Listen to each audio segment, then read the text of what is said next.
Hello बच्चों, अध्याय 6 भौतिक और रासायनिक परिवर्तन। कल हमने चूने के पानी को प्रवाहित करके चूने के पानी में कार्बन डाइऑक्साइड प्रवाहित करके उसे दूधिया कैसे हो जाता है, इस प्रयोग को हमने किया था। अब आगे हम रासायनिक परिवर्तन के बारे में सामान्य चर्चा करेंगे। वह परिवर्तन जिसमें एक अथवा एक से अधिक नए पदार्थ बनते हैं रासायनिक परिवर्तन कहलाते हैं। रासायनिक परिवर्तन को रासायनिक अभिक्रिया भी कहते हैं। जैसे कल हमने चूने के पानी के साथ कार्बन डाइऑक्साइड प्रवाहित करने पर कैल्शियम कार्बोनेट और जल बनाया था, ठीक इसी तरह हमने एक नए पदार्थ का निर्माण किया था और यह एक रासायनिक अभिक्रिया थी।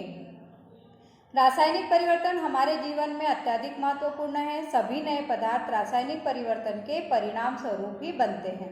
उदाहरण के लिए भोजन का पाचन, फलों का पकना, अंगूरों का किण्वन आदि विभिन्न रासायनिक परिवर्तन के कारण ही होता है। औषधि भी रासायनिक परिवर्तन की श्रृंखला का ही उत्पाद है।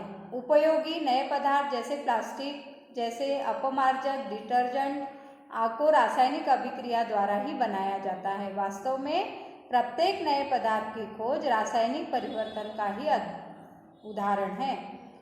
रासायनिक परिवर्तन में एक या एक से अधिक नए पदार्थ निर्मित होते हैं। नए उत्पादों के अतिरिक्त रासायनिक परिवर्तन में और भी कुछ घटनाएं घटित होती है।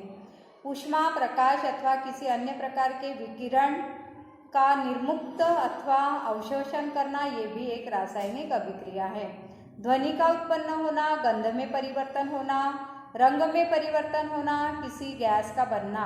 कल हमने गैस बनने का उदाहरण देखे थे। फिर रंग में परिवर्तन कैसे होते हैं, हमने हल्दी लगा वाले पेपर पर चूने के पानी से या साबुन के घोल से डिज़ाइन बनाया था, तो वो डिज़ाइन लाल हो गया था, ये रंग परिवर्तन है। फिर गंध परिवर्तन, अगर भोजन हमने पका कर रखा, अगर एक दिन तक वो रह जाए, खुला बाहर पड़ा रह जाए, तो वो क्या होता है, सड़ जाता है और इसमें गंध उत्पन्न हो जाती है जो हमें बिल्कुल अच्छी नहीं लगती है। ये भी काय का उदाहरण है, रासायनिक परिवर्तन का ही उदाहरण है।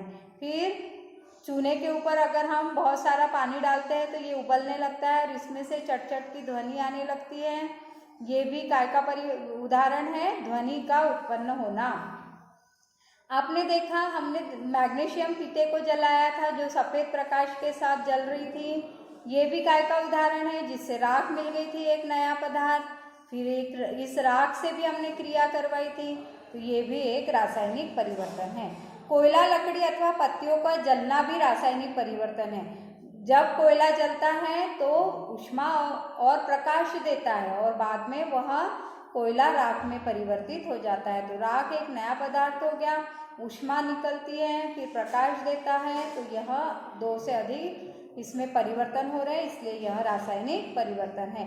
पटाखों को जब हम जलाते हैं तो इसमें बहुत तेज प्रकाश और बहुत तेज ध्वनि के साथ ये फटते हैं, तो यह पटाखे का फटना भी क्या है, एक रासायनिक परिवर्तन है।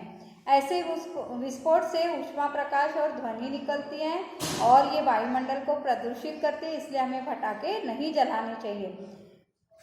इस तरह ये उदाहरण भी सब काय के हैं, रासायनिक परिवर्तन के उदाहरण हैं।